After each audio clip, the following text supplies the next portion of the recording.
God's Word this morning, I wanted to spend a few minutes with Anthony and talk about his life and what God's doing in his life. First of all, the last part of See You Again. I mean, we remember all the great things you have done. We believe that greater things are yet to come. I mean, what a declaration for our generation and for our time. Because, sometimes I think with what's happened in our world, I don't know about greater things yet to come sometimes. I mean, we've all doubted that at least in the past year. And I know for you personally, 2020 and maybe even before that, the last couple of years, have just been characterized by some losses in your life, real losses. How has your faith strengthened you to walk through this last couple of years? Well, first of all, hi, hey y'all, thanks for having me here. I really appreciate being here in Wichita Falls. I don't even think I've ever been. Really? Yeah, I haven't been, and thanks for letting me be here. And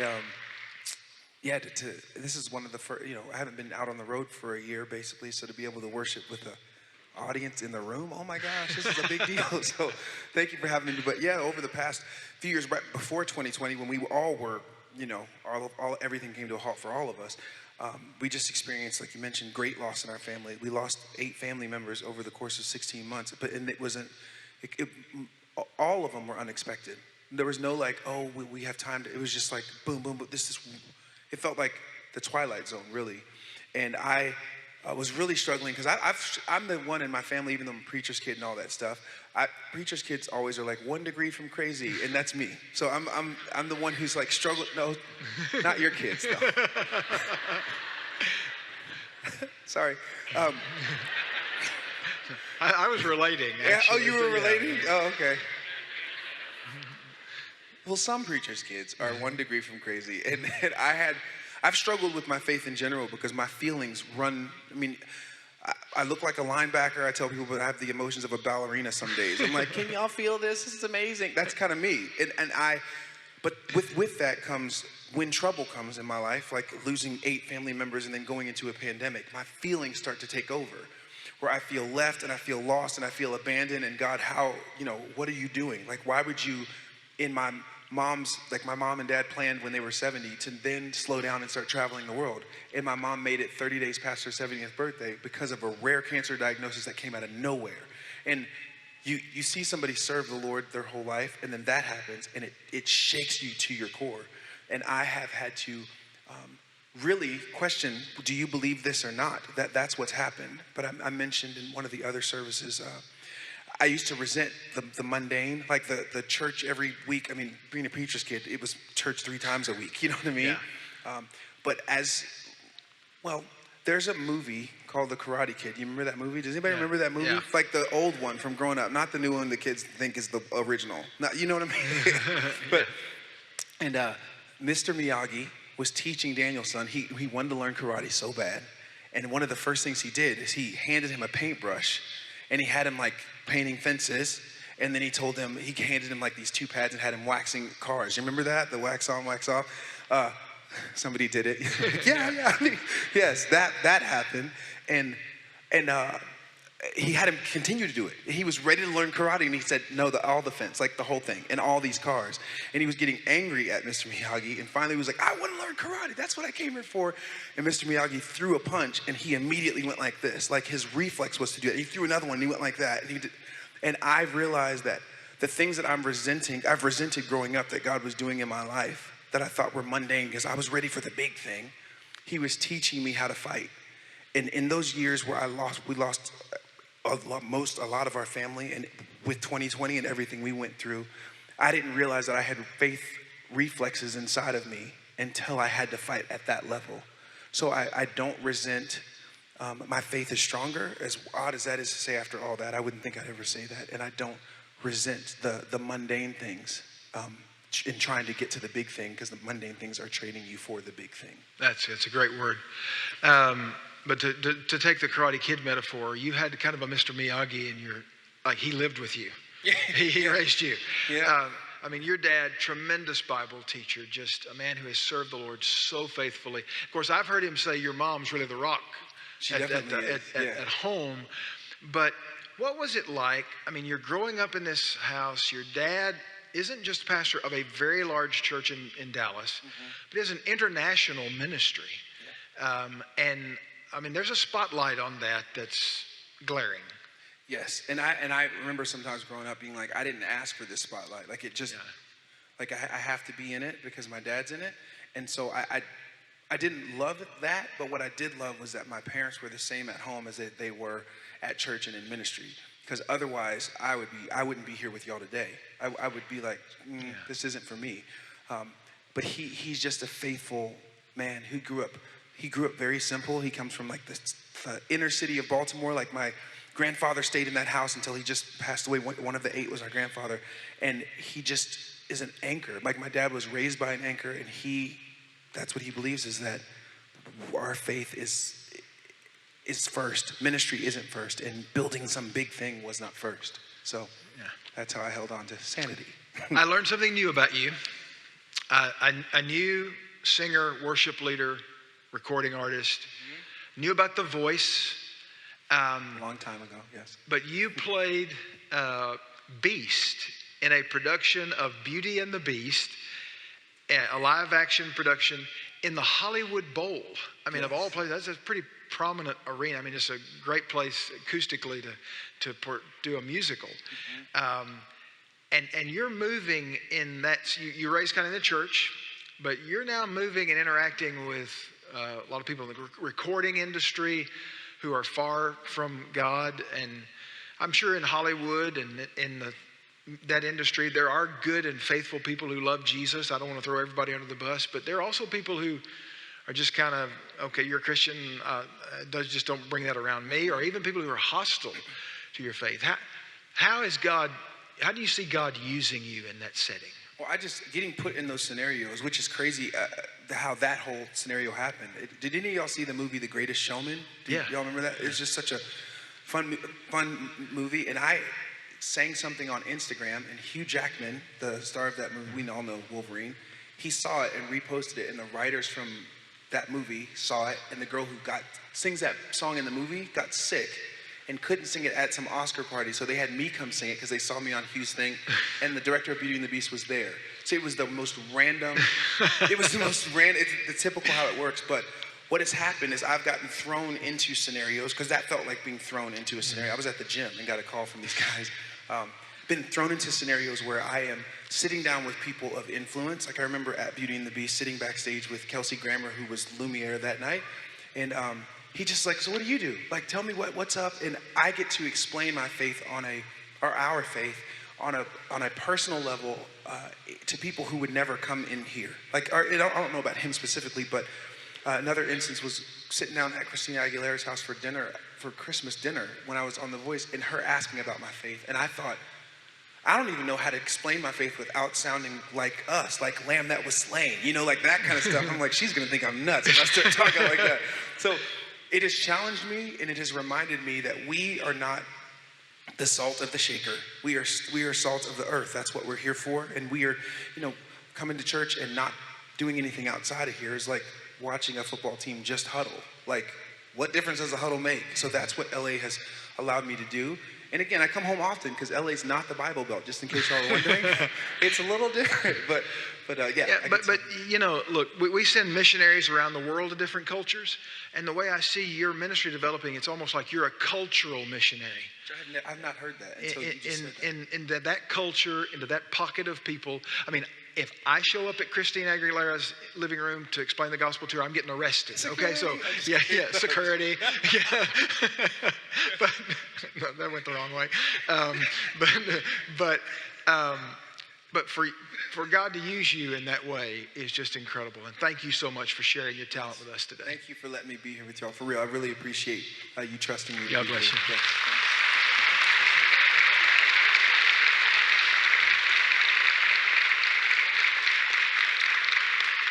Let's open our Bibles to Philippians chapter 1. Philippians chapter 1, verse 27 is where we're going to focus today. I have to be honest and tell you that when I started this series of messages, I thought I would be a lot farther along by now. It's taken a little while to get here, but we're going to finish chapter 1 today. That's pretty incredible. And this morning, what we're going to talk about is how do we respond when we're being watched? I am a child of the 80s. Well, I actually came into adulthood in the 80s. I graduated from high school in the 80s, graduated from college in the 80s. And so every now and then driving down the road, I listen to 80s music. I like 80s music. It's my jam, okay? It is what I relate to. And I do not understand some modern music, but I love 80s music. And the other day I'm riding along and I hear this song that I'd heard obviously in the 80s. It wasn't like a favorite song, but I just listened to the words kind of again to it. By the way, when you parents do that, sometimes you're like, I didn't know what that's what that song was about. You know, maybe we shouldn't listen to that with the kids in the car. But this particular song, Michael Jackson was on the song, but he sang backup of all things. The king of pop, the best-selling rock and roll artist of all time, sings backup on a song by a little-known group called Rockwell. And the words to the song were, I always feel like somebody's watching me. Some of you, you're like that musical memory went off in your head right there. You're kind of singing that in your head right now. Well, here's the reality. Someone is always watching you. As followers of Christ, we are being watched. As a pastor, I am acutely aware that I am being watched most of the time. A few years ago, my wife and I went to get our car washed, and they did a terrible job. And so I told the guy, you did a terrible job, in a nice way, and wanted him to redo it, which he refused to do. So I asked to see a manager. And I told him, your people did a terrible job. I want you to redo it, which he refused. And then I got angry. And my wife whispered in my ear, remember who you are. I mean, it's like you need to remember how to act because somebody is watching you. Well, here's what I want you to know. Somebody is watching you. Whether it's at your school or on your team or at your workplace or as you are a spectator on the sidelines at a soccer or baseball field, someone is watching you. And the old question was they were watching us to say, is it real? The new question is, will he or she fail? That's what they're looking at. In our world today, there are a group of people who are watching and doubting and even scoffing sometimes at the faith. Christians are being scrutinized, criticized, and demonized for living out our faith biblically. We need to know, how do we respond when we're being watched, which is all of the time? Well, the Apostle Paul makes a shift in verse 27. He's been talking about himself. He's been talking about his chains, about his captivity. And legitimately so, he's informing the church at Philippi of what's going on in his life. That's why he wrote the letter. But now he shifts to an encouragement for them. He wants them to hear his heart for them. And he uses some imagery that is very much from military language, which would have fit right in with where they were. The city of Philippi was established as a colony of Rome. That means everyone who lived there was a Roman citizen. Now, that wasn't the case throughout the entire Roman Empire. Citizenship was a rare and really honored commodity. But everyone in Philippi was a citizen. And the reason for that is because of their service to the Roman Empire. You see, Philippi was established as a retirement community for a legion of the Roman army. They had fought a lot of battles, won a lot of wars, and the emperor said, I'm going to retire you, give you a nice life. We're going to build you a city. And the architecture of Philippi looked like a miniature Rome. So they were very proud of their Roman citizenship, very proud of their service to the empire, and very proud of their Roman connection. And so with this military veterans community, Paul shifts his language to kind of a military metaphor that they would have readily understood. And he communicates to them 4 important instructions for how to live when someone's watching you. Let's read the text together. Look at verse 27. Only conduct yourselves in a manner worthy of the gospel of Christ, so that whether I come and see you or remain absent, I will hear of you that you are standing firm in one spirit, with one mind, striving together for the faith of the gospel, in no way alarmed by your opponents, which is a sign of destruction for them, but of salvation for you. And that too from God. For to you it has been granted for Christ's sake, not only to believe in him, but also to suffer for his sake and experience the same conflict which you saw in me and now hear to be in me. The 4 instructions that Paul gives this church are very applicable to us, and here they are. First of all, when you're being watched, live consistently. He says, I want you to conduct yourselves in a manner worthy of the gospel. The word conduct or conduct in verse 27 is the word politeuo from the Greek New Testament. We get our word politics from that, and it refers to being a good citizen. It literally means be a good citizen of wherever it is you live. Now, again, he's appealing to their Roman citizenship. And he says, I want you to live as a good citizen worthy of the gospel. Because Paul is going to say to the people at Philippi, you need to remember that while you may be proud of your Roman citizenship, your highest allegiance isn't to Rome. In chapter 3, verse 20, he's going to say this, our citizenship is in heaven. We are citizens of the kingdom of God first. Now, it's not wrong to be a patriotic American. It's not wrong to fly your Texas flag. There's nothing wrong with that. But remember that our highest loyalty, our greatest affection, and the most important virtue of our life is that we live as citizens of the kingdom of God, that our conduct is worthy of the gospel. I don't know if you've ever traveled to another country or not, but you don't want to fall prey to the syndrome that people refer to as the ugly American. That sometimes Americans show up in places and we compare, their national treasures to ours, and ours is better, and we're arrogant sometimes, and sometimes Americans can be loud and demanding, and we violate all the rules of their culture, and so we don't honor our country when we do that. We may think we are, but we actually diminish it in the eyes of a watching world. Well, when our conduct doesn't measure up to the gospel, we diminish our citizenship, which is in heaven. Our kingdom of God citizenship. The word worthy there comes from the word for weight. And it's a picture of a weighted scale. And he says, if I put the gospel on one side of the scale, then I want to put your conduct on the other side of the scale, and they need to be even. I want your conduct, the way you live your life, what you portray in the workplace, at school, what you portray in your friendships, in the social arena, when you do business. I want that conduct, the way you conduct yourself, to be worthy, to be weighty along with the gospel. Well, what does that mean? Well, if we're going to have conduct that is worthy of the gospel, then we need to know, well, what's the gospel all about?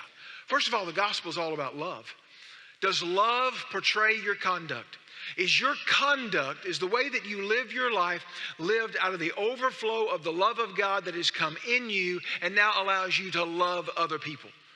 In 1 John chapter 4, verse 16, John wrote, if someone says, I love God, but hates his brother, he is a liar. Now that is strong language, but remember, that's not John's opinion. That's the inspiration of the Holy Spirit. For the one who does not love his brother whom he has seen cannot love God whom he has seen. Our conduct needs to be permeated with love for others. Yes, love for other believers, but love for people who are far from God, who are outside the fellowship of the church, and love for those who are even hostile to our faith. Our conduct ought to be always filled with love. What about forgiveness? The gospel is all about forgiveness. If we're going to have conduct worthy of the gospel, then since the gospel is all about forgiveness, we ought to be forgiving people. Forgiven people should be forgiving people. Not holding a grudge, not seeking a vendetta, not pushing people away and never redeeming or never forgiving and allowing them back in. That is conduct that's unworthy of the gospel when we push people away. We're to forgive one another. and forgive people who offend us and wrong us. What about acceptance? Now, yes, Christians are called to call sinners to repentance, and we should do that. But Jesus didn't push people away for their sin. He brought people in and showed them his love and his compassion. Does that portray your life? Is your life filled with living consistently for the gospel? Living consistently is one of the greatest witnesses for your faith. Secondly, he says, I want you to live cooperatively. In verse 27, he moves from the language of citizenship to that military language that I talked about when he says, here's what I want. Whether I come to see you or I don't get there, here's what I want to know about you. That you are standing firm in one spirit with one mind, striving together for the faith of the gospel. That you are standing firm. Now that is language that a retired Roman soldier would have understood. Because that is the picture of a Roman soldier on the battlefield. And they had these cleated boot-like sandals that they would dig into the dirt. And they had their shield in their left hand and their sword in their right hand. And they stood on the battlefield. And when the enemy attacked, they did not back down. They did not retreat. For us as believers, we cannot compromise the truth of the gospel. When people are watching, do not compromise the truth of the gospel. Be loving, be forgiving, be accepting, but we don't compromise God's word and God's truth. And so Paul says, I want you to stand firm. But here's the truth about a Roman soldier. A Roman soldier was to stand firm, but a Roman soldier never stood alone. Ever. They didn't fight as a single soldier. They fought as a group. The Romans developed a military strategy called the phalanx. And the phalanx was the design of their shields almost interlocked. And so there would be a line of Roman soldiers with their shields all put together, and it looked like a wall that the enemy had to somehow get through in order to defeat them in battle. And so when he says stand firm, what he's saying is don't retreat or you let the enemy in. And when you let the enemy in, all of your brothers on the line, all of your fellow soldiers are then put in jeopardy and in danger and maybe even to defeat. And so Paul says, first of all, I want you to stand firm. And then he said, striving together. The word there has a picture about it from the Roman naval battles. They didn't have gunpowder to fire a cannon off of the deck of their ship in the ancient world. The way you won a naval battle was the Roman ships had this long spear-like bow, and it was designed to penetrate the hull of an enemy ship. Poke a hole in it, sink it, that's the way you won a naval battle. And so in order to propel the ship, they would have these rowers, slaves, below deck. And they would all row the ship together in unison in order to build up speed to propel that. When he says striving together, it's a picture of those slaves straining at the oars to propel that ship and to sink the ship of the enemy. That's the picture. If you go to Oklahoma City in the next few weeks, you might see something. There is an Olympic training center in Oklahoma City. It's a training center for rowing. It's those little narrow, skinny boats that either have 4 people or 8 people in them. I think they also have a competition with 2 people. But you have an oar, oars on the left, oars on the right. And those 8 people have to row in synchronicity. They have to hit the water at the same time, pull with the same force, or the boat goes off course and you lose the race. Well, that's what Paul's saying. He says, I want you to strive together. I want you to be of one spirit, of one mind. What he's saying to us is, I want you to be united with other believers. Unity is a precious commodity. Jesus prayed that we'd be united.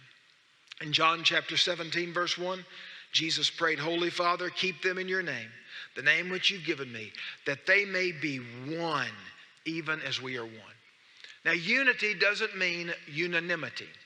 It doesn't mean we all think exactly the same thing.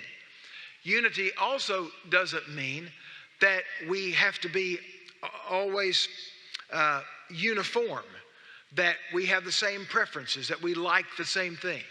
But what unity does mean is harmony, that we work together, we agree on the essentials, and we work together even if we disagree on some minor things. I love the statement from the Reformation. In essentials, unity. In non-essentials, liberty. In all things, charity or love. So live cooperatively. Third, live courageously. Live courageously. Look down at verse 28. In no way alarmed by your opponents. The word alarmed in this passage is really an interesting word. It means obviously to be frightened, but it came from the Roman battlefield again when horses were used by officers typically. And they would ride onto the battlefield, but if you had a horse that was easily spooked, that was easily frightened, then that Greek word would be used. It literally meant battle shy. A horse that was frightened in the battle, in the chaos and the clanging of swords and the dust of a battle, that horse would get easily frightened. And he says, I don't want you to be that way because you are in the middle of a battle. Don't get alarmed. Don't get spooked by the battle. When I was a kid growing up, there were always horses around. Now, I am not a horseman. I am far from a cowboy. I am all hat and no cattle when it comes to that kind of stuff, okay? But we rode horses as kids, and occasionally there's some horseback riding on a vacation or something. But I can remember I had a friend who had this horse, and I think they bought this horse from a rodeo company that went out of business. Because this old horse, if you ever touched it behind the saddle, like you popped it on the back on the back quarter to kick it up and get going, he would lock his front legs and start bucking. I mean, you could not touch that horse on like behind the saddle. And I learned that the hard way, okay?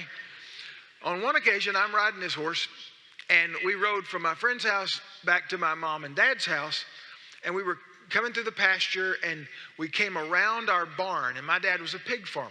And there were weeds growing up kind of on the backside, and we weren't paying any attention.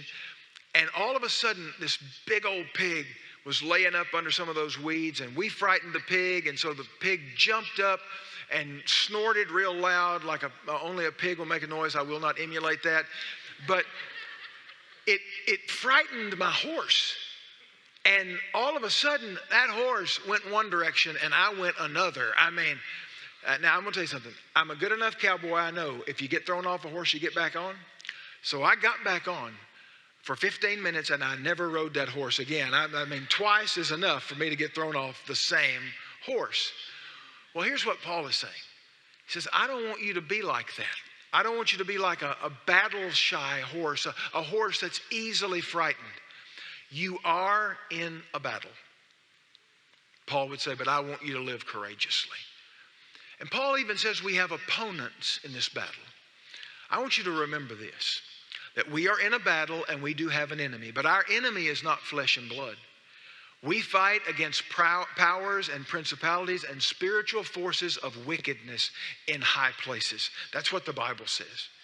But the Bible also tells us that sometimes Satan deceives people. He lies to people.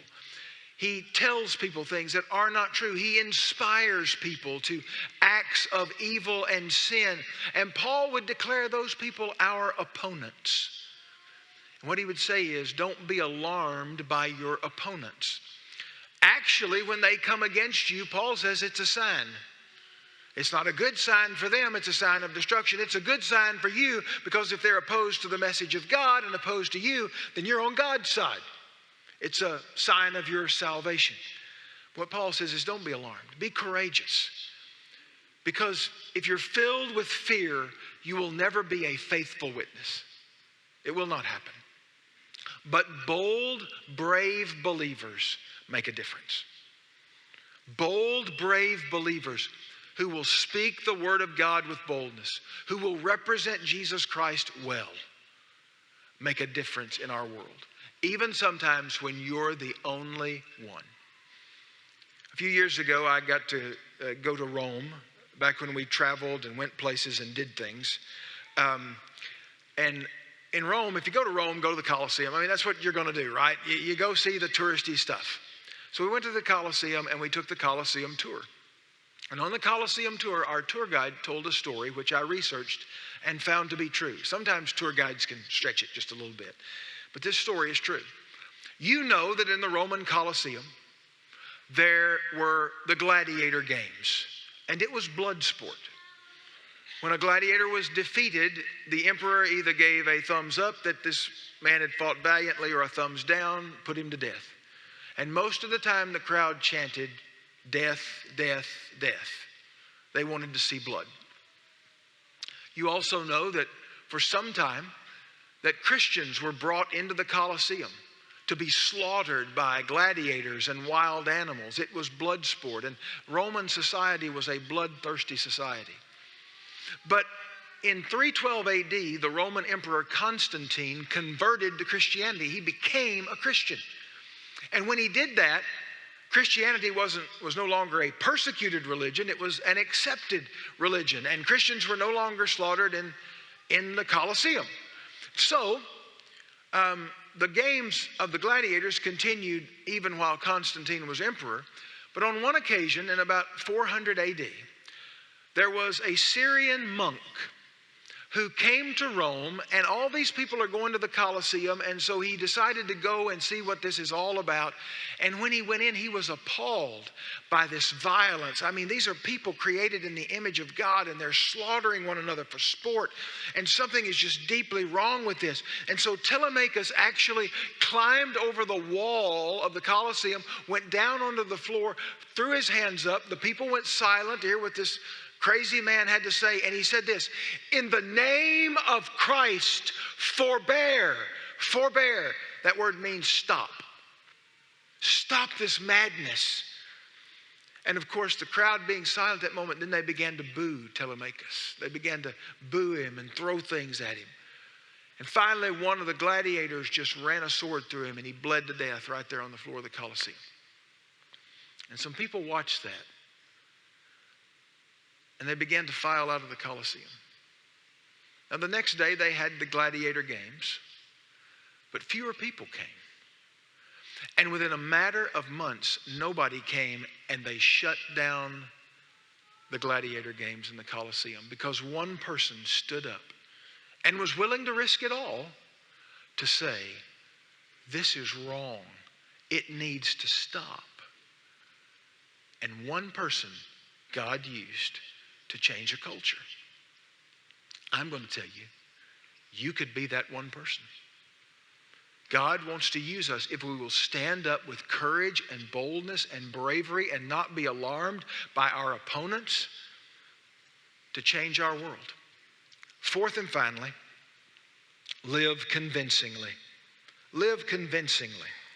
Now you say, "Bob, I thought that's what the first three were going to do." Well, there is a final aspect of this that is even more convincing than the first three. But you're not going to like it. As a matter of fact, some of you may just outright reject it. You're like, "Okay, these first three things, I'm kind of going along with that. But this last one, I'm not going there. No, I don't want that."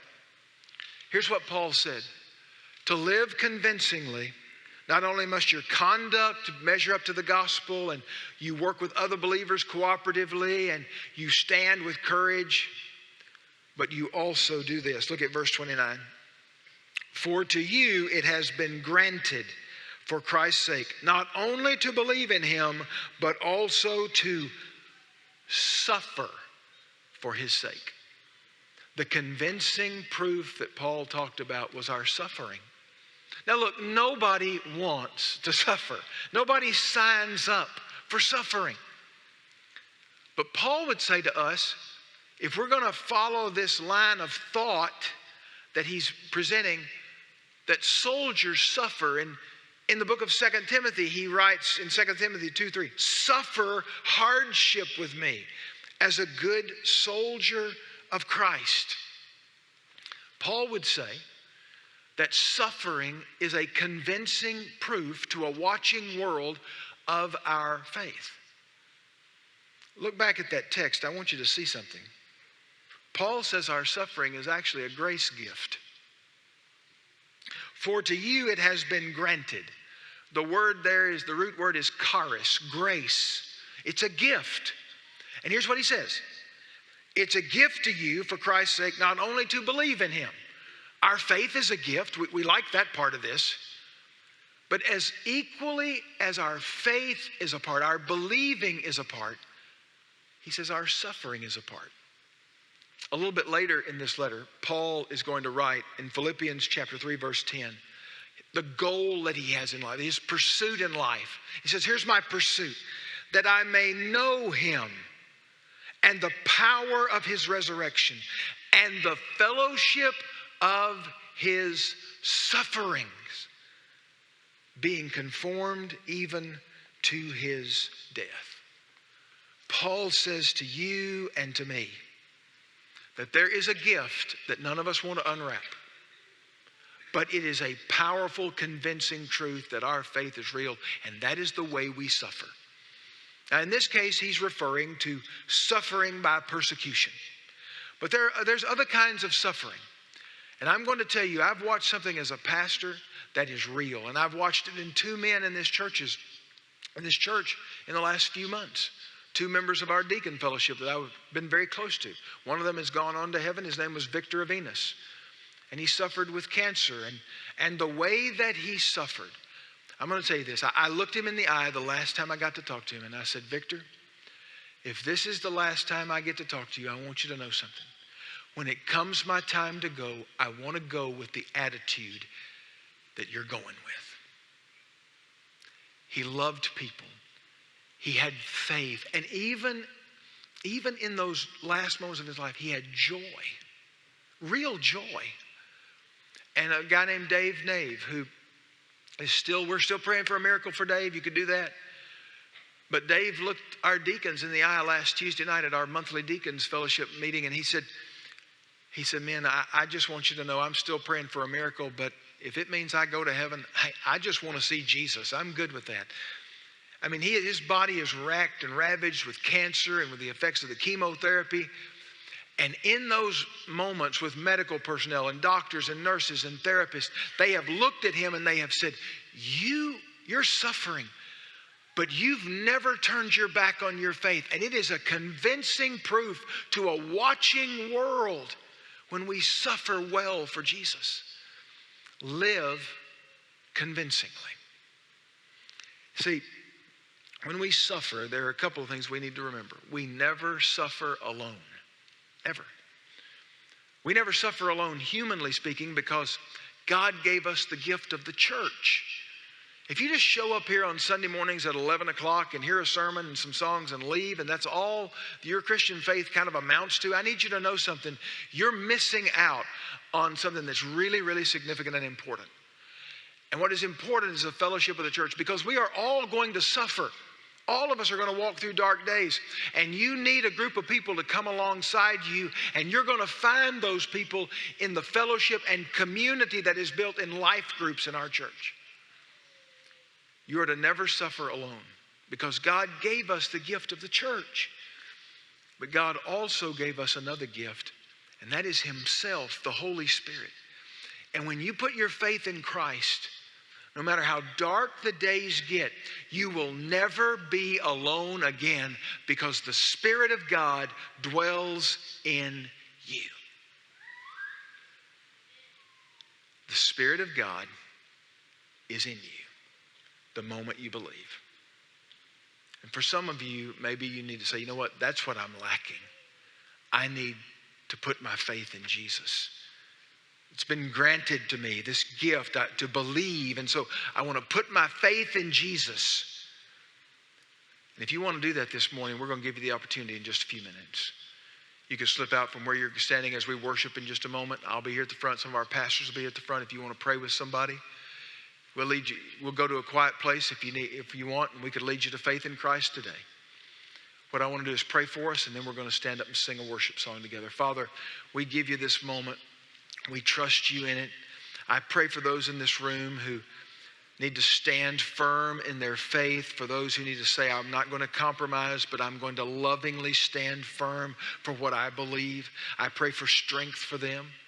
I pray for some of us who have backed away from conflict and from the fact that we don't want to receive what this world offers every time we take a stand, and that is punishment and criticism and scoffing. But Lord, help us to stand without fear. Father, I pray for those in this room who need to trust Jesus today, that this will be the day of salvation for them. In Jesus' name, amen.